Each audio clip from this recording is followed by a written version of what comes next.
Bien, entonces vamos a hacer un pequeño repaso de lo que vimos la clase pasada, ¿sí? Que tiene que ver con esta segunda parte del estudio del movimiento de un cuerpo rígido. ¿Qué incluye esta segunda parte? Vimos, hicimos, digamos, no. Esperen que me quedó acá. Ahí está. Me había quedado mal puesta la... Hay algún ruidito. Ahí no sé si alguien tiene algún micrófono por ahí. ¿Se escucha un ruido? ¿O soy yo? No sé.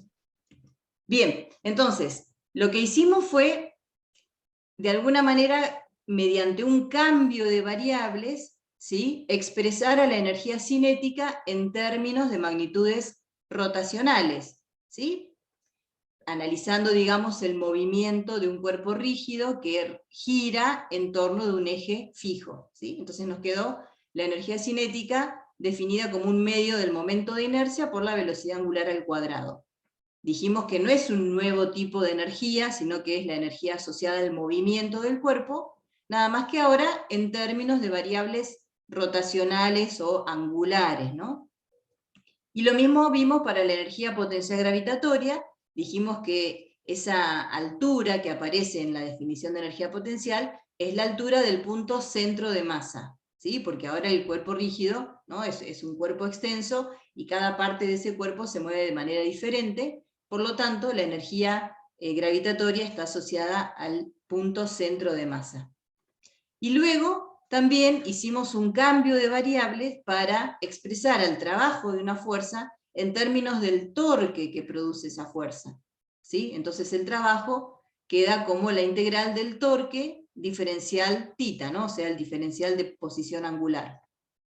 Y acá dijimos que tenemos que tener cuidado porque ese trabajo puede ser positivo cuando el torque es motor, o sea, un torque que le entrega energía al sistema, o puede ser negativo cuando es un torque disipativo, ¿sí? Un torque que le saca energía al sistema, ¿no? Disipa energía. Siempre hablando de entregar energía o disipar energía en términos de la energía mecánica, ¿no? Acuérdense que acá estamos en la parte de movimiento, ¿no? Energía mecánica. Bien, y algo que apareció, que nos sorprendió un poco, es que cuando un cuerpo rígido está en condición de rodadura, es decir, el punto de contacto entre el cuerpo rígido y la superficie es un centro instantáneo de rotación, tiene velocidad cero, el trabajo de la fricción estática, que actúa en ese punto, es cero. ¿Sí? Hicimos una pequeña demostración y vimos que es cero porque, por un lado, la fricción, digamos, actúa en contra de la traslación, pero a favor de la rotación. Entonces, cuando uno superpone esos dos efectos, finalmente el trabajo da cero, ¿sí? Y eso nos había sorprendido bastante porque siempre vimos que la fricción es una fuerza disipativa, en este caso no hace trabajo. Y por último, vimos el cambio de variables para la magnitud potencia, y nos quedó como el producto del torque por la velocidad angular, ¿sí? O sea, un cambio de variables para expresar a todas estas magnitudes que ya habíamos definido para partículas, ahora es expresarlas en términos de magnitudes angulares, ¿sí? Y el nuevo concepto que apareció es el de momento angular o cantidad de movimiento angular, ¿sí? Y lo definimos para el caso de partículas como el producto vectorial entre el vector posición de la cantidad de movimiento respecto del punto O, vectorial la cantidad de movimiento, ¿no? Donde la cantidad de movimiento, por supuesto, es masa por velocidad, ¿no? Lo que ya habíamos visto, o sea, esta cantidad de movimiento no es otra cosa que el producto de la masa por la velocidad de esa partícula. Y después hicimos también una pequeña demostración de que cuando tenemos un cuerpo rígido simétrico, la cantidad de movimiento angular la podemos expresar como el producto del momento de inercia respecto de ese eje de simetría por la velocidad angular. Y queda entonces la cantidad de movimiento angular paralela a la velocidad angular. O sea, estos dos vectores tienen igual dirección e igual sentido. ¿Sí? Profe, Sí. Yo eso no lo entendí, como en qué caso sería. ¿Qué quiere decir que sea en el eje simétrico? Claro, un eje de simetría, o sea, que el cuerpo sea simétrico, por ejemplo, una esfera, un cilindro, ¿sí? Y que Y un justo el eje de eje pasa. simetría es un eje que pasa por el centro de masa, ¿sí? Un eje que pasa por el centro de masa. Por ejemplo, si Claro, tenemos... profe, yo por ahí también cuando estaba viendo la clase me fijé de que justamente esa relación vectorial, la última, tendría siendo como el módulo, ¿no? Del momento de inercia, el momento angular, un cuerpo rígido, ¿no?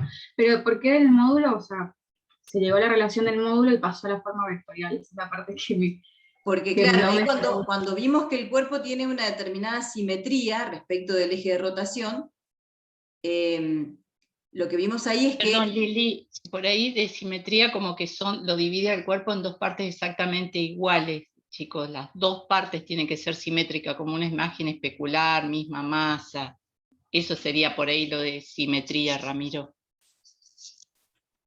Claro, porque nosotros, por ejemplo, en este caso, acá marqué el puntito centro de masa, ¿no? Entonces, este eje es un eje de simetría, ¿sí? Yo para cualquier partícula que forma el cuerpo rígido puedo encontrar una partícula en espejo, digamos, ¿sí? Simétrica, y cuando yo calculo la cantidad de movimiento angular, lo que pasaba es que la componente a lo largo de, o sea, paralela al eje de rotación, este sería el eje Z, se suma, mientras que la componente perpendicular al eje de rotación, ¿sí?, se anulaban para esas partículas, esos pares de partículas que son simétricas, ¿sí?, que son esas partículas espejo. Por ejemplo, una partícula que esté acá, ¿sí?, y el espejo sería la partícula que está justo del otro lado. Entonces, cuando yo calculo la cantidad de movimiento angular como R vectorial P, habíamos visto que el R, ¿sí?, es este vector, esta es la cantidad de movimiento, o sea, me queda un plano como inclinado que forman R y P, y me daba la cantidad de movimiento angular así, en este sentido, o sea que tiene una componente paralela al eje Z y una componente perpendicular, ¿sí?, que apunta hacia el eje. Si miro la partícula del otro lado, justo, la simétrica, tengo el R, ¿sí?, que va desde el mismo punto, centro de masa hasta acá, vectorial P, entonces acá me queda la cantidad de movimiento angular, ¿sí?, con una componente a lo largo del eje Z hacia arriba también, igual que la de la otra partícula, y la componente perpendicular al eje me queda apuntando hacia el eje. Entonces cuando yo voy sumando sobre todos esos pares de partículas, la componente que apunta hacia el eje se anula, y me queda solo la componente paralela al eje. Por eso puedo pasar de la relación escalar a la relación vectorial, pero con esta restricción, ¿no? Tiene que haber simetría. Ya, por eso ahí después hice la aclaración que los chicos de ingeniería mecánica y los chicos de profesorado en física que profundizan un poco más sobre la mecánica, van a ver, ¿no?, estas cuestiones más generales, qué pasa cuando el cuerpo no es simétrico, y bueno, ahí van a definir, ¿sí?, de otra manera la cantidad de movimiento angular. Entonces, hasta el alcance de física 1, podemos expresar a la cantidad de movimiento angular como el producto del momento de inercia por la velocidad angular del cuerpo. ¿Sí? Está bien, profe, muchas gracias. Bien. Y después, partiendo de la definición de cantidad de movimiento angular, llegamos a la última ley de conservación que vamos a ver en física 1, que es la ley de conservación del momento angular, que dice que el torque neto que actúa sobre un sistema es igual al cambio de la cantidad de movimiento angular respecto del tiempo, ¿sí? Entonces, ¿cómo podemos interpretarlo? Y si el torque neto que actúa sobre un sistema es igual a 0, entonces ese sistema mantiene constante su cantidad de movimiento angular. Y ahí es cuando vimos algunas aplicaciones, como por ejemplo el de las bailarinas, ¿no?, en los saltos ornamentales. Y ahora entonces vamos antes de ver la aplicación a las colisiones, vamos a ver un par de videitos, pero tengo que cortar la grabación porque si no YouTube me reta. Entonces, vamos a ver, una vez que vimos los videos, ahora lo van a poder ver en Pedco de nuevo, vamos a ver cómo aplicamos esto de la conservación de la cantidad de movimiento angular en las colisiones, ¿no? En los choques. Ya vimos, cuando trabajamos el tema de choques, que son fenómenos que tienen como característica que cuando los cuerpos interactúan, o sea, están chocando, se ejercen fuerzas relativamente grandes entre sí en un intervalo de tiempo muy pequeño. O sea, esas son las dos características fundamentales de los choques, ¿sí? Fuerzas grandes en tiempos pequeños. Bien, entonces, partiendo de acá, ahí está. Esta sería la ley de conservación de cantidad de movimiento angular, ¿no? De momento angular. El torque neto es igual a la derivada de la cantidad de movimiento angular respecto del tiempo. Siempre, por supuesto, tanto el torque como la cantidad de movimiento van acompañadas de un subíndice que nos indica el punto respecto del cual se hace la rotación, ¿sí?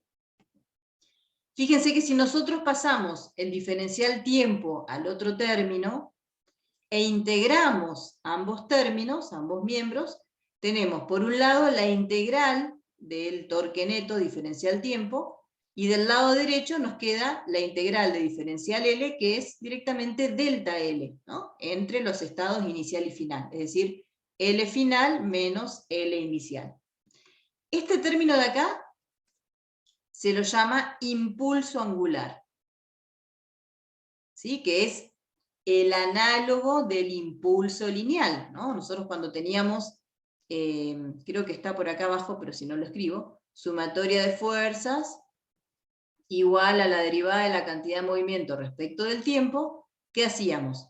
Lo mismo, pasamos diferencial tiempo al otro término, entonces nos quedaba sumatoria de fuerzas, diferencial tiempo, igual al diferencial de la cantidad de movimiento, y ahora integrábamos ambos términos en los instantes inicial y final. Entonces, a esto de acá lo llamamos impulso lineal, ¿sí? Que es el impulso neto, porque es el impulso de la fuerza resultante, y esto de acá era el delta P, cambio en la cantidad de movimiento lineal. Acá llegamos a algo similar. Lo único es que no hay ningún símbolo específico para el impulso angular, como sí lo hay para el impulso lineal, que aparece como I, o en algunos libros como J, ¿sí? También. En el caso del impulso angular no está definido, por eso no le vamos a poner ninguna letra, sino simplemente, cuando hablemos de impulso angular, vamos a escribir la expresión, ¿no? La integral de la sumatoria del torque diferencial tiempo. Y vamos a ver cómo se relacionan esos dos impulsos, el lineal con el angular. Fíjense que si partimos del impulso angular y ahora el torque neto lo ponemos a partir de su definición, ¿no? Que es R vectorial la fuerza neta, si consideramos el punto de aplicación, este es el vector posición, ¿no? Como una constante, entonces directamente nos queda la integral, ¿sí? Afectando a la sumatoria de fuerzas diferencial tiempo, que como vimos acá, esto no es otra cosa que el impulso neto, ¿sí? Este es el impulso lineal. Por lo tanto, el impulso angular lo vamos a poder relacionar con el impulso lineal a través del vector posición, ¿no? R vectorial impulso neto. O sea que siempre vamos a partir de un análisis de los procesos impulsivos que aparecen o que se dan durante el choque, durante la colisión. Y esos procesos impulsivos están dados por fuerzas, ¿no? Cuando los cuerpos chocan, están interactuando, quiere decir que se están ejerciendo fuerzas entre sí durante un determinado tiempo. ¿Sí? Acuérdense que todo parte o arranca de las fuerzas, de las interacciones. Pero conocer la relación que hay entre el impulso angular y el impulso lineal nos va a facilitar el análisis de los choques, ¿no? De las colisiones. Bien, entonces directamente vamos a ir a plantear un ejemplo. Vamos a plantear un par de ejemplos. En este caso lo que tenemos es un proyectil, ¿sí? Una bala que se mueve con una velocidad v, y golpea y queda incrustada en el borde de un cilindro que tiene masa m y radio r. Y bueno, dice que inicialmente el cilindro está en reposo y tiene un eje fijo de rotación que pasa por su centro de masa. Entonces, considerando que no hay torque debido a la fricción, o sea, torque debido a la fricción en el eje de rotación, pregunta cuál es la velocidad angular que adquiere el cilindro luego de la colisión y si se conserva la energía cinética en esta colisión. Bien, primero que nada, ¿cómo podríamos clasificar esta colisión, este choque? ¿Se acuerdan? Ahí el proyectil queda incrustado en el borde del cilindro. ¿Qué tipo de choque? Los dos al final van a tener la misma velocidad, tangencial o no. Bien, ahí buen punto, Fausto, porque el proyectil va a quedar incrustado en este punto, acá. Pero, ¿por qué no me escribe? Ay, no me escribe. Esperen, a ver. Esperen que lo vuelvo a proyectar. A ver ahora. Ahí está. Ahora sí. El proyectil va a quedar incrustado en este punto. Entonces, cuando Fausto dice va a tener la misma velocidad final que el cilindro, pero ¿qué parte del cilindro? Porque justamente el cilindro no se comporta como una partícula. ¿Qué movimiento? Si inicialmente está en reposo, ¿qué movimiento va a tener el cilindro? ¿Cómo se va a mover? No sé, agarren una... Horario, en sentido horario. Claro, agarren una hojita, una hoja o el celular y péguenle un golpecito, porque el choque no es más que eso, ¿no? Una fuerza en un instante de tiempo. ¿Cómo se mueve el celular? Fíjenlo en el centro, ¿no? ¿Cómo se va a mover? En sentido horario, como bien dijo Gabriela, o sea, esto va a empezar a rotar en sentido horario. Entonces, el proyectil va a tener la misma velocidad que ¿qué? Del cilindro. Tangencial. La velocidad tangencial. La velocidad del punto, de ese punto, ¿sí? Del cilindro, de ese punto. Porque fíjense que un punto que esté a r sobre 2 va a tener otra velocidad, y el punto centro de masa, ¿qué velocidad va a tener? Cero. 0. ¿Sí? Entonces, ojo, porque acuérdense que ahora para el cuerpo rígido, yo tengo que mirar el punto centro de masa, que es el punto cuyo movimiento se ve afectado únicamente por las fuerzas externas al sistema. Eso fue lo primero que estudiamos cuando empezamos esta unidad. Entonces yo del cuerpo rígido voy a mirar el punto centro de masa. ¿Sí? Bien, entonces ya tengo una idea de que cuando la bala se incruste en el borde, va a empezar a rotar, la bala va a ser como una parte más del cilindro, porque queda pegada ahí, y todo esto va a empezar a rotar en este sentido, ¿no? En sentido horario. Y justamente me pide esa velocidad angular. Por supuesto que yo voy a poder relacionar la velocidad final del proyectil con la velocidad de rotación del cilindro, ¿no? Eso lo voy a poder relacionar, porque el proyectil queda pegado acá, queda pegado. ¿Sí? Entonces, eso es lo que vamos a hacer. Entonces, primero vamos a hacer un análisis de la cantidad de movimiento lineal, ¿sí? P, esta ya la conocemos, ya la hemos visto en la unidad 4, y luego le vamos a agregar el análisis de la cantidad de movimiento angular, L. ¿Sí? Bien. Para consulta, cuando en el ejercicio dice que no hay torque debido a la fricción, ¿significa que no se va a desplazar? O sea, será solo rotación. Claro, que no hay torque de fricción acá en el eje que sostiene el cilindro. ¿Sí? No hay fricción en el eje que sostiene el cilindro. Entonces el sistema gira libremente alrededor de ese eje. Ah, listo. Pero, ¿será movimiento de rototraslación? No, porque tiene un eje, acá tiene un clavito. Acá tiene un clavito. Ah, Está, claro, listo. por ahí no está muy, el cilindro. Sí, porque no estaba, estaba intentando deducir si era que cuando decía que no era torque debido a las fricciones, porque no. Claro, acá Una está. rueda. Tiene un eje fijo de rotación, ¿sí? Que pasa por su centro de masa. O sea, tiene un clavito acá, está como clavadito en la pared, ¿sí? O pasante, algo pasante, y eso le pega, ¿sí? El proyectil le pega y la rueda va a girar, ¿sí? Y no se va a frenar, porque no vamos a despreciar la fricción en el eje de rotación, o sea, que va a quedar indefinidamente girando. A nosotros nos interesa determinar la velocidad que va a adquirir el cilindro inmediatamente después del impacto, ¿no? Entonces, para el análisis de cantidad de movimiento lineal, esto ya lo vimos, ¿qué teníamos? Cantidad de movimiento inicial más esto de acá, que es el impulso neto, ¿sí? ¿Se acuerdan? Sobre el objeto que estamos estudiando, eso nos da la cantidad de movimiento final, P', ¿sí? O sea, cantidad de movimiento inicial más el impulso neto igual a la cantidad de movimiento final. Y lo que se agrega ahora es la cantidad de movimiento angular. Entonces, en este caso, recuerden la importancia del subíndice, ¿sí? Hay un eje fijo que pasa por el centro de masa, entonces la cantidad de movimiento angular es respecto del centro de masa. Más el impulso angular, esto de acá es lo que acabamos de definir como impulso angular, me da como resultado la cantidad de movimiento angular final, ¿sí?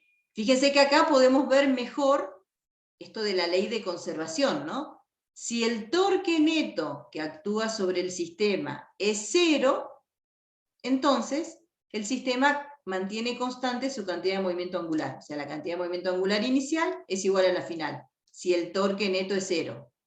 Análogamente a lo que habíamos visto para cantidad de movimiento lineal, ¿no?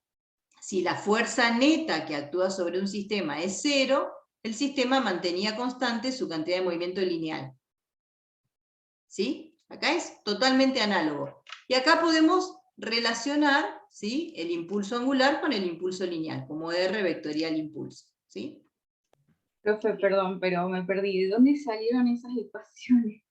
Justo estaba buscándolas en el Acá PDF. de lo que vimos recién, a ver, no, me fui para atrás.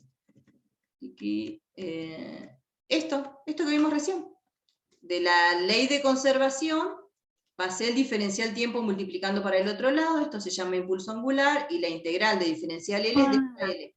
¿Sí? Lo que hice acá es pasar esto sumando para el otro lado, entonces me queda el L inicial, ¿no?, respecto de un punto, más, o sea, esto lo paso sumando, más el impulso angular, que es la integral del torque neto, ¿sí?, diferencial tiempo, eso me da el momento angular final.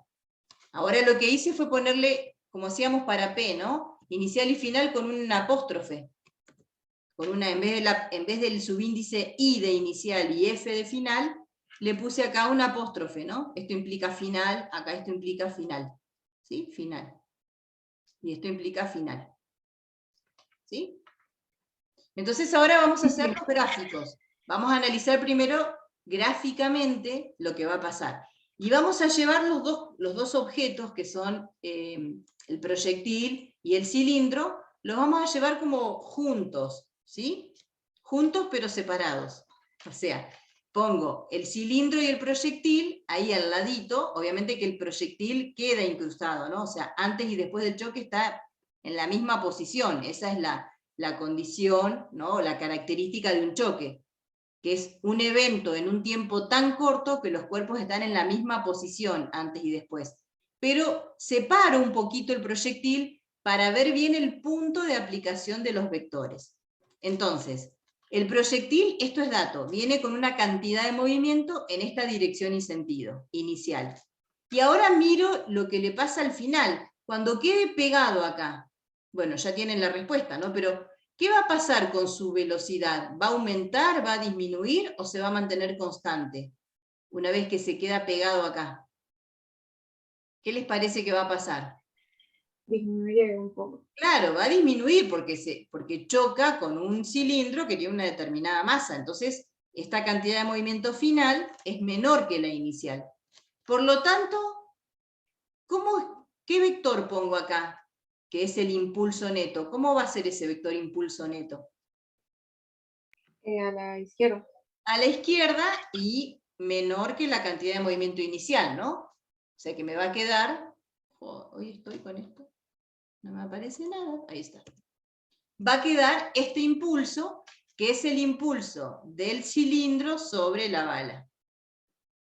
Entonces, acá ya terminó el análisis de la bala, que es algo que ya conocíamos de cuando vimos los choques, ¿no? En la unidad 4. Ahora viene lo nuevo. En el punto donde se incrusta el proyectil, va a aparecer un impulso igual y opuesto por tercera ley, pero ahora sobre el cilindro. ¿Quién lo ejerce? Y la bala. Acuérdense que el impulso, este impulso neto, es la integral de una fuerza diferencial tiempo. O sea que para analizar los impulsos tengo que analizar qué fuerzas se están ejerciendo. ¿Sí? Bien, pero ¿qué pasa? El centro de masa del cilindro está fijo, porque hay un eje que pasa por ahí. O sea que cuando yo analizo la cantidad de movimiento del cilindro, tengo que analizar la cantidad de movimiento del centro de masa, porque es ese punto, ese es el punto cuyo movimiento se ve afectado únicamente por las fuerzas externas. Entonces no me puedo parar a mirar este punto del borde donde se incrusta el proyectil, o un punto acá R/2, o cualquiera. No, tengo que mirar el centro de masa. Entonces, cuando yo miro o analizo la cantidad de movimiento inicial del centro de masa del cilindro, que es igual a la masa por la velocidad inicial del centro de masa. ¿Cuánto me da esto? 0. 0. Esto me da 0. Y cuando analizo la cantidad de movimiento final del centro de masa, P', como el producto de la masa por la velocidad final del centro de masa, ¿cuánto me da esto? Sería la suma Acá, ¿cuál es la de velocidad del la... centro de masa? Miro acá el centro de M por B'. Claro, ¿y cuánto me da eso? Si tengo un eje que pasa por el centro de masa. 0, porque... 0 también. O sea que el cilindro, esta rueda, una rueda cilíndrica, no se traslada, porque tiene un eje que pasa por su centro. Está colgada con un eje que pasa por ahí. Por lo tanto, si la cantidad de movimiento inicial es 0 y la cantidad de movimiento final, ¿sí? Ahora mirando el cilindro, es 0, ¿qué tiene que pasar acá, en el proceso impulsivo? ¿Cómo tienen que ser los impulsos sobre el cilindro?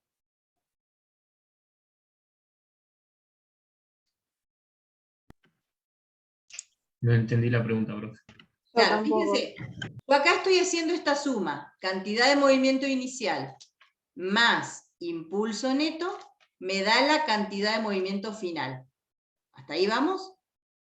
Tiene que ser opuesta entonces. Claro, y ahora estoy mirando el cilindro, ya el proyectil ya lo analizamos, o sea, el proyectil ya está, ya lo analizamos, nos cerró bárbaro. Ahora voy al cilindro, entonces, cantidad de movimiento inicial, 0. Cantidad de movimiento final, 0. ¿Por qué? Porque tengo que mirar la velocidad del centro de masa, y esa velocidad es 0, en este ejemplo que estamos viendo. ¿Sí?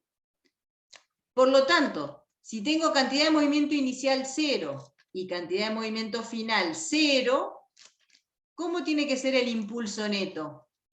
Para que 0 más algo me dé 0.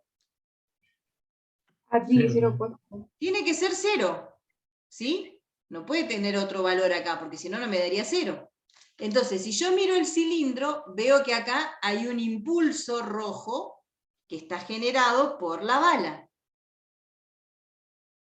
Entonces no me cierra, porque 0 más este impulso rojo no me da 0. ¿Qué está faltando acá? ¿Con quién más interactúa el cilindro? ¿Quién impide que el cilindro salga para allá, para la derecha? ¿El eje? El eje está actuando o está interactuando con un eje, ¿no? Ese eje impide el movimiento de traslación. Entonces, durante ese tiempo del impacto, ¿cómo va a ser el impulso del eje? Opuesto al No. impulso de la bala sobre él. Exactamente. Y aplicado en el eje de rotación, por supuesto. Y tiene que tener el mismo módulo, ¿sí?, que el impulso que recibe el disco dado por la bala. Ahora sí me cierra, porque entonces cuando yo miro el cilindro, estos dos impulsos se anulan y me queda 0 más 0 igual a 0. ¿Sí?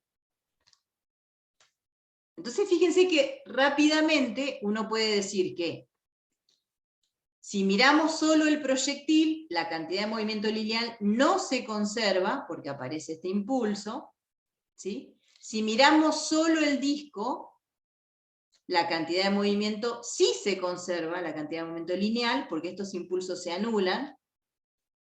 Y si miramos el sistema completo, bala más cilindro, ¿qué va a pasar? Si miramos el sistema completo, ¿se conserva la cantidad de movimiento lineal, P? Sí, sí, porque se sumarían. Es como lo veníamos haciendo antes con los choques. Claro, pero ahora aparece este impulso del eje. O sea, si miramos el sistema completo, ahora este impulso se va a cancelar con este, ¿sí? Por tercera ley, porque son impulsos iguales y opuestos, porque están generados por fuerzas que cumplen la tercera ley, pero me queda este. Por lo tanto, para el sistema completo no se conserva la cantidad de movimiento lineal. ¿Sí? Ahora bien, pasemos a la cantidad de movimiento angular. Acá, ¿El impulso del eje sobre C es igual al impulso de C sobre B? O sea, el del centro de claro, va a masa. tener el mismo módulo. Sí, va a tener el mismo módulo. Claro. Exacto. Sí. Acá estamos haciendo un ejemplo particular con determinadas condiciones. Ahora vamos a ver otro ejemplo que tiene otras condiciones, ¿sí? Bien, ¿qué va a pasar con el momento angular? ¿Sí? Con la cantidad de movimiento angular L. Yo tengo que mirar el centro de masa, ¿sí? Fíjense que cuando uno analice, bueno, aparecen después los vectores. Cuando analicemos, acá, fíjense, la cantidad de movimiento angular L del proyectil es R vectorial P, ¿no? Y el impulso angular era R vectorial el impulso lineal.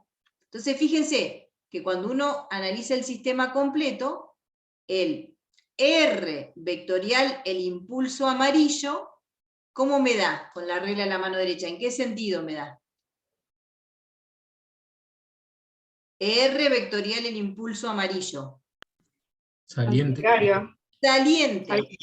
Y el R vectorial el impulso rojo, ¿cómo me da? R entrante. Entonces se anulan, ¿sí? Estos impulsos lineales generan impulsos angulares, ojo porque es un trabalenguas, que se anulan entre sí. Y este impulso del eje, ¿qué impulso angular genera? Este lineal. Acuérdense que el 0, bien, ¿por qué? Y porque está aplicado en el eje. ¿Cuánto vale este vector posición? 0, porque está aplicado en el eje. ¿Sí? Entonces es un poquito lo que dice en esta, pero se me va en esta oración, ¿no? Lo que dice acá. Si analizamos el sistema completo, vemos que se conserva el momento angular respecto del centro de masa. ¿Por qué? Y porque los impulsos que se ejercen entre sí se anulan y el impulso del eje no genera torque, porque está aplicado en el eje, sobre el eje de rotación. ¿Sí? Entonces, acá tengo que la cantidad de movimiento angular inicial de la bala más el cilindro es igual a la cantidad de movimiento final de la bala más el cilindro. ¿Sí? Y ahora, en el renglón siguiente, escribo a qué es igual la cantidad de movimiento angular. Esta, por supuesto, es 0, porque el cilindro está quieto inicialmente, Y la de la bala es R vectorial P, es decir, R vectorial MB, la inicial. La final es R vectorial P' para la bala. Y la del cilindro, como es un cuerpo rígido, va a ser el momento de inercia por la velocidad angular. ¿Sí? Todo vectorial. Y ahora lo que voy a hacer es, agregando al gráfico el vector R, el vector posición, quiero que ustedes me digan el sentido que tiene cada producto vectorial que tengo acá, es decir, el sentido del momento angular. Este inicial, ¿qué sentido tiene? El R vectorial, la cantidad de movimiento inicial, con la mano derecha.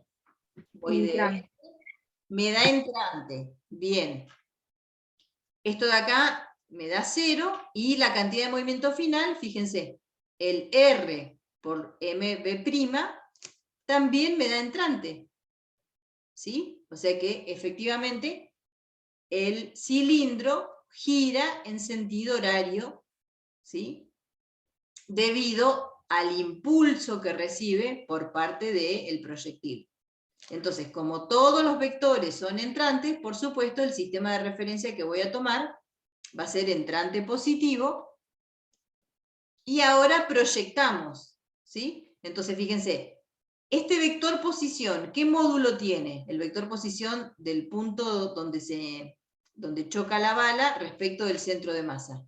Y es el radio del cilindro, que era el momento angular del cilindro respecto al centro de masa es una equivalencia, ¿no? Porque es, claro, sería... Sí, momento de inercia por la velocidad angular. Sí. Es una equivalencia de las otras, también. ¿Es una qué? Perdón.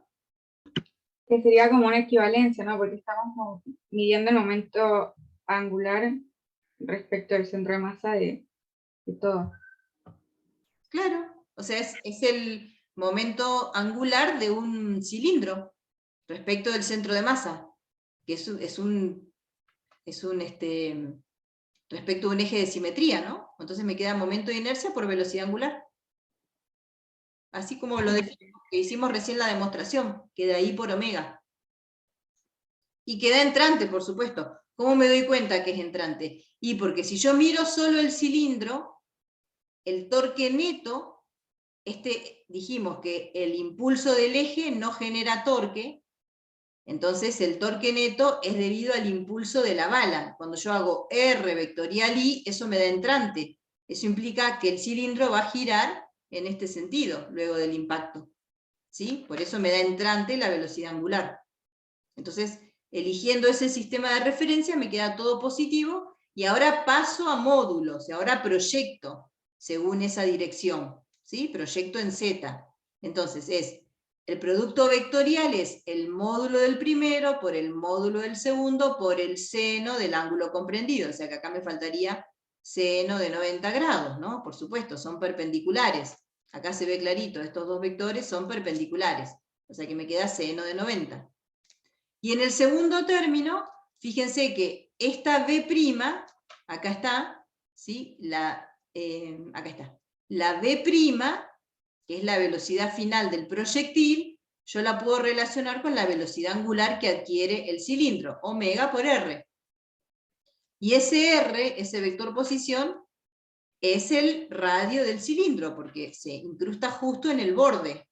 Entonces me queda esto de acá, ¿sí? En módulo me va a quedar omega por R, 0. Entonces, este R con este R me queda R cuadrado por la masa del proyectil, más el momento de inercia de un cilindro, que es un medio de m por R cuadrado, todo por la velocidad angular, que la saco factor común. ¿Sí? O sea, al ser un choque plástico, yo puedo relacionar la velocidad final del proyectil con la velocidad angular que adquiere el cilindro. ¿Sí? Y a partir de ahí, creo que tiene datos el problema. Ah, no, queda en función de los datos, ¿no? Los datos son las masas, el radio del cilindro y la velocidad inicial del proyectil. Entonces me queda que la velocidad angular final es la masa del proyectil por su rapidez inicial dividido el radio del cilindro por la masa del proyectil más la masa sobre 2 del cilindro. Todo en la dirección que hemos llamado positiva, ¿no? En la dirección Z. ¿Sí? Yo iba a decir que lo que está entre paréntesis se parecía al momento de inercia del CIR, perdón, ¿cómo se llama? El momento de Sí, inercia. El sí, teorema de pero ejes después vi que paralelos. eran distintas masas. Claro. Entonces dije, ¿qué ha pasado Bueno, aquí? exactamente, son distintas masas. Y además el R no está al cuadrado, ojo que en el momento de inercia está al cuadrado, ¿sí? Bien, la otra pregunta que nos hacía el problema es qué pasaba con la energía, ¿sí? Ya ustedes me dijeron que el choque, no sé si me lo dijeron, lo pregunté al principio, ¿qué tipo de choque era? ¿Qué tipo de choque es? No sé si me lo habían dicho. Si queda incrustado. Plástico. Es un choque plástico, ¿no? Entonces, ¿qué debería pasar con la energía cinética en un choque plástico? ¿Aumenta, disminuye o se mantiene constante? Disminuye. Disminuye, ¿sí? Bueno, y acá hay una pequeña demostración. Acuérdense que siempre hablamos de la energía del sistema. Entonces, la energía inicial, ¿sí?, del sistema va a la más cilindro, es la suma de las energías de cada uno, el cilindro está quieto, o sea que queda solo la energía de la bala. La final, ¿sí?, es la suma de las energías finales. Entonces tengo un medio de la masa por la velocidad final del proyectil al cuadrado, más la energía cinética del cilindro, que es energía cinética de rotación, un medio del momento de inercia por omega cuadrado. ¿Sí? Ahora, esta de acá, recién vimos que se puede poner como omega por R. Y está al cuadrado, entonces me queda mr cuadrado más un medio de m, el r cuadrado, todo por omega cuadrado. ¿Sí? Y lo que hago ahora, después véanlo en detalle, ya tienen ahí disponible el PDF en la PEDCO, lo que hago ahora es reemplazar este omega, ¿sí?, este omega de acá, por la expresión que encontramos recién, por esta de acá, ¿no?, el módulo. Ay, si me aparece un cartel ahí, me molesta. Bueno, ahora no aparece más. O sea, esto de acá, ¿no? M por B sobre R por la suma de las masas. Bueno, todo eso lo reemplazo, me pasé de largo, acá. Y ahora, bueno, hago alguna cuestión algebraica, distribuyo el cuadrado, ¿sí?, en el numerador, en el denominador. Fíjense que acá me queda, cuando distribuyo el cuadrado, ¿sí?, lo saco de acá, me queda esto cuadrado, el r cuadrado y todo este paréntesis al cuadrado. Por lo tanto, el r cuadrado, se simplifica con este de acá, y un m más m sobre 2 se simplifica con este cuadrado. Entonces me queda un medio de m por cuadrado por b cuadrado sobre m más m sobre 2, ¿sí?, en función de los datos siempre. Y ahora hago la resta, porque el cambio, veo qué pasa con el cambio de energía cinética, que es final menos inicial. O sea, final, lo que encontramos recién, menos la inicial. Y ahí también saco denominador común, ¿no? Empiezo acá a operar un poquito, acá hago distributiva, ¿sí? La cuestión es que esto se cancela, m cuadrado, y me queda menos, fíjense que por más que no tengo valores, no tengo números, pero sí llego a una expresión negativa, menos el producto de las masas sobre 4m más 2m por la rapidez al cuadrado. O sea, eso es un factor negativo, ¿no? Entonces, acá demostramos de que el sistema pierde energía. Porque, bueno, ya un poco habíamos hecho la predicción, al ser un choque plástico, ya sabíamos que parte de la energía se pierde en deformación, en calor, ¿sí? Se pierde como energía cinética, por supuesto. Se transforma en otro tipo de energía. ¿Sí? Bien, vamos a ver otro ejemplo ahora, donde tenemos una barra, ¿sí?, que tiene una longitud L y masa M, que está colgada de una articulación que pasa por un extremo, ¿sí?, por un extremo de la barra. Ahora tenemos un proyectil también que impacta a una distancia h respecto del punto A, ¿sí?, es decir, respecto del extremo, ¿no? y queda incrustada, ¿no? Queda incrustada, sí. O sea que nuevamente tenemos un choque plástico. Y nos piden la velocidad angular que adquiere la barra luego del impacto. Entonces, lo primero que tenemos que hacer es analizar qué va a pasar, cómo se va a mover el sistema inmediatamente después de ese impacto, ¿no? Si yo tengo la barra, que puede ser el lápiz que tienen ustedes en la mano, la tengo colgada a un extremo, y le doy un impulso, que es lo que le va a generar la bala, ¿no? El proyectil, le va a generar un impulso a una determinada altura por debajo del punto de suspensión, ¿cómo se va a mover la barra? ¿Qué le va a pasar? Péguenle al lápiz. ¿Para dónde se mueve? Para la Hacia izquierda. la izquierda, ¿o no? Hacia Como la un izquierda, o sea, péndulo. va a empezar a rotar, ¿sí? En este sentido, alrededor del punto A. ¿Sí? ¿Estamos? Eso es lo que va a pasar, o sea que eso es lo que nos debería dar un omega en sentido horario, o sea, entrante. ¿Cómo vamos a analizar el problema? De manera similar a lo que lo hicimos recién, o sea, vamos a analizar primero la parte lineal, o sea, cantidad de movimiento lineal, y luego, sobre eso, vamos a ver qué pasa con el momento angular, ¿sí? Y tenemos las dos relaciones que vimos recién, la primera, que ya la sabíamos, ¿no? De la unidad 4, cantidad de movimiento lineal, más el impulso neto es cantidad de movimiento angular lineal final, y ahora la nueva, la que se agrega, ¿no? Esta ya esta ya la habíamos analizado antes en la parte de partículas, y ahora se agrega esta nueva, que es analizar la cantidad de movimiento angular. Fíjense que ahora respecto del punto A, ¿no? O sea que es respecto del eje de rotación. Y acá vamos a analizar los torques que generan las fuerzas impulsivas, ¿no? O sea que si hay impulso, quiere decir que hay fuerza, y si hay fuerza, tenemos que analizar si genera o no torque para ver qué le pasa a la cantidad de movimiento angular, ¿sí?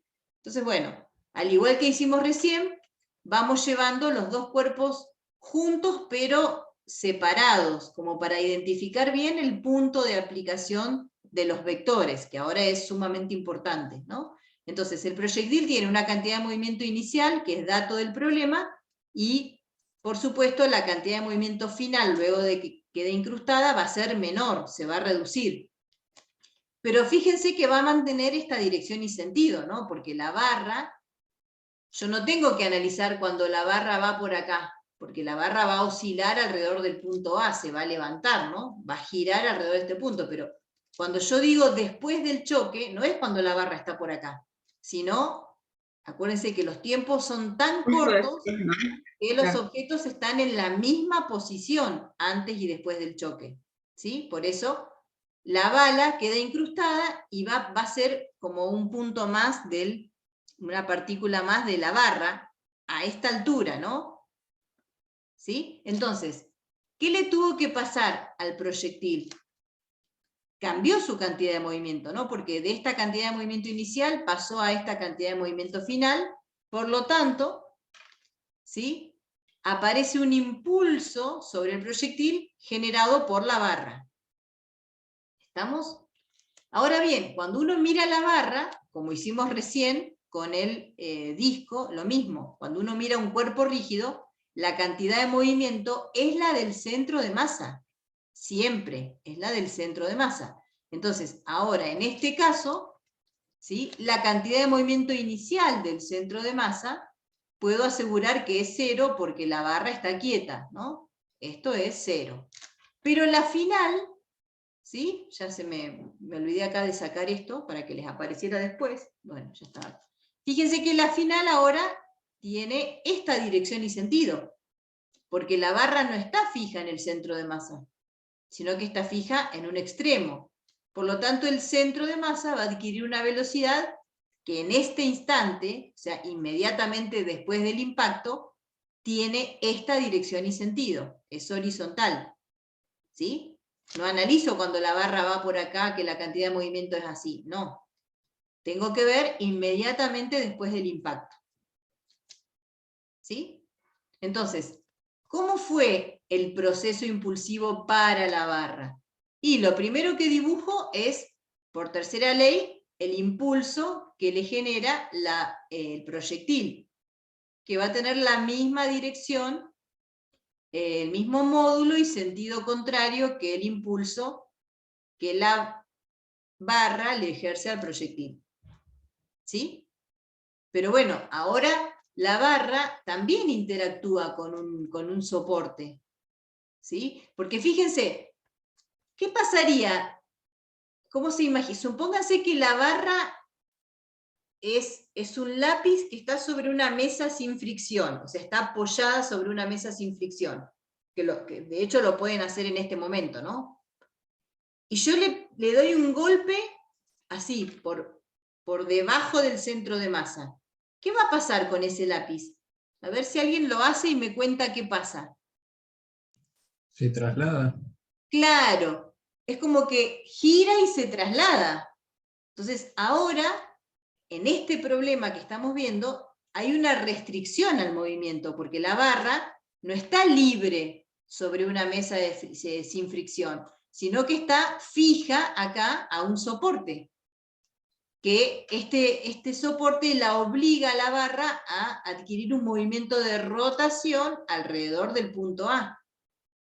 Por lo tanto, ahí aparece un impulso de este eje, pero que no va a anular al impulso que le ejerce el proyectil.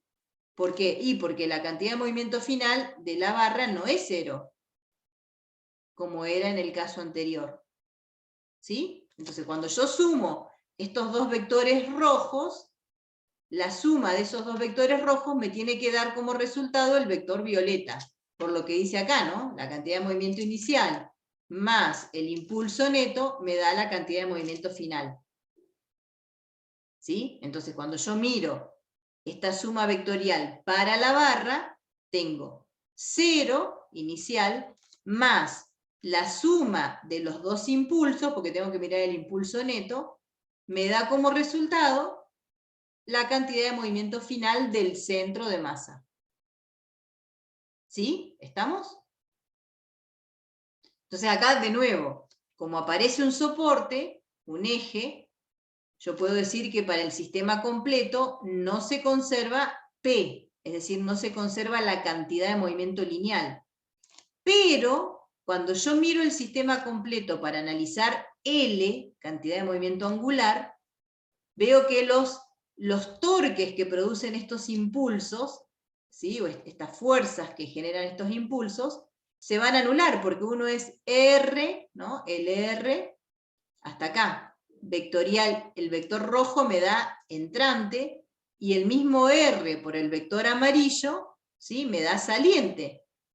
El vector posición es el mismo, los vectores rojo y amarillo tienen el mismo módulo, uno me da entrante, otro saliente, se anulan. Y este del eje, justamente como está aplicado sobre el eje, no genera torque. Entonces, cuando vemos el sistema completo, ¿sí? El momento angular respecto del eje de rotación A se conserva. ¿Sí? ¿Por qué se conservan? Por lo que dijimos recién. Porque los impulsos que se ejercen entre sí se anulan y el impulso del eje no genera torque. ¿Sí? Entonces, arrancamos el problema mirando o analizando la conservación del momento angular. Es decir, la cantidad de movimiento angular inicial de la barra más el proyectil es igual a la cantidad de movimiento angular final de la barra más el proyectil.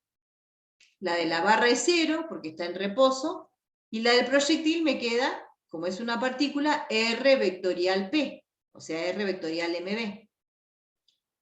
La de la barra es el momento de inercia por la velocidad angular. Y la final del proyectil es R vectorial P, final. ¿Sí? ¿Cómo me dan? Fíjense que acá, cuando yo miro la barra, veo que efectivamente el impulso angular que recibe la barra sola, es decir, el R vectorial, el impulso rojo, me da, con la mano derecha me da entrante. Por eso la barra adquiere un movimiento de rotación en este sentido, ¿no? Entrante. O sea que este omega final es entrante. ¿Y cómo me da? el producto de R vectorial P del proyectil inicial. El R, bueno, creo que ahí aparecieron, ahí están. El R son los vectores azules, ¿no? El vector posición. R vectorial P, ¿cómo me da? ¿Entrante o saliente? Entrante. Entrante, ¿sí? Y el R vectorial P final, también, ¿no? Acá está el R, que es el vector azul, por el vector verde también me da entrante. O sea que en este caso, nuevamente tenemos todos los vectores con el mismo sentido. Por supuesto, el sistema de referencia lo voy a tomar positivo en ese sentido. Y ahora cuando proyectemos, fíjense que este vector posición, que es del proyectil respecto del punto A, ¿no? Tiene longitud o tiene módulo h, porque el enunciado me decía que la bala se incrustaba a una distancia h del punto A, del extremo. ¿Sí? Y acá tengo el momento de inercia de una barra respecto del extremo, esto lo saco de tabla, 1/3 de ml², y acá pasa lo mismo con el proyectil, ¿no? Esta velocidad final, como el proyectil queda incrustado, es omega prima por h, es decir, por la distancia al eje de rotación que es h. Y este vector posición tiene módulo h, por lo tanto me queda mh², todo por omega final. Y ahí entonces se despeja la velocidad angular final, ¿sí? h por mv sobre la suma, ¿no? De, bueno, 1/3 de ml² más mh². ¿Sí? Fíjense que acá, ¿de qué depende, no? Fíjense la dependencia que tiene omega con h. O sea, cuanto mayor es la distancia a la que yo golpeo la barra, ¿sí? Debería aumentar omega, o no sé, porque acá está en el denominador y al cuadrado, ¿eh? Eso es algo lindo para graficar. Para graficar en un Excel, ponerle valores fijos a M, B, M de la barra, L, ¿no? Todo esto, y ver cómo pesa el H en el omega. ¿No? O sea, fíjense, si H es 0, o sea, si la bala se incrusta sobre el punto A, donde está suspendido, ¿qué le pasa a la barra? Si el impacto es sobre el punto A, no se mueve, o sea, si H es 0, omega te da 0. ¿Sí? O sea, se anula este término de acá y el numerador es 0, te da 0. Entonces, ¿qué pasa con la velocidad angular a medida que yo me voy alejando del punto A, o sea, del eje de rotación? Debería aumentar, pero acá como que hay que pesar esto, ¿no? Porque tengo h en el numerador y tengo h² en el denominador. O sea que eso es algo interesante, que por ahí lo podemos retomar la clase que viene con un grafiquito de Excel y ver qué pasa, o sea, graficar omega en función de h, y ver si omega aumenta, disminuye o no, ¿no? Siempre el rango de h va a ser entre 0 y L, ¿no? La longitud de la barra, que es L. Ese va a ser el rango de valores. Bueno, o sea, hay un montón de cosas súper interesantes para analizar en este problema. Bien, y por último les quería mostrar una tablita que está en la mayoría de los libros, que hace justamente esa relación entre el movimiento de traslación, que uno estudia en toda la primera parte de la materia, ¿no? Con el movimiento de rotación respecto a un eje fijo que estudiamos en esta unidad. Entonces, acá lo único que le falta, que en algún otro libro está, es el análogo de la masa. Acá, ¿qué tengo que poner? Si acá pongo masa. Masa. Momento inercial. Momento de inercia, exactamente. Eso le falta. Me di cuenta cuando estaba repasando esto. Momento de inercia, ese sería el análogo, ¿no? Que lo vimos cuando definimos el momento de inercia. Es el análogo de la masa para el movimiento de rotación, o sea, es la resistencia que ofrece el cuerpo a cambiar su velocidad angular, mientras que la masa es la inercia traslacional. Bueno, la rapidez v, su análogo es la velocidad angular, lo mismo la aceleración, ¿no?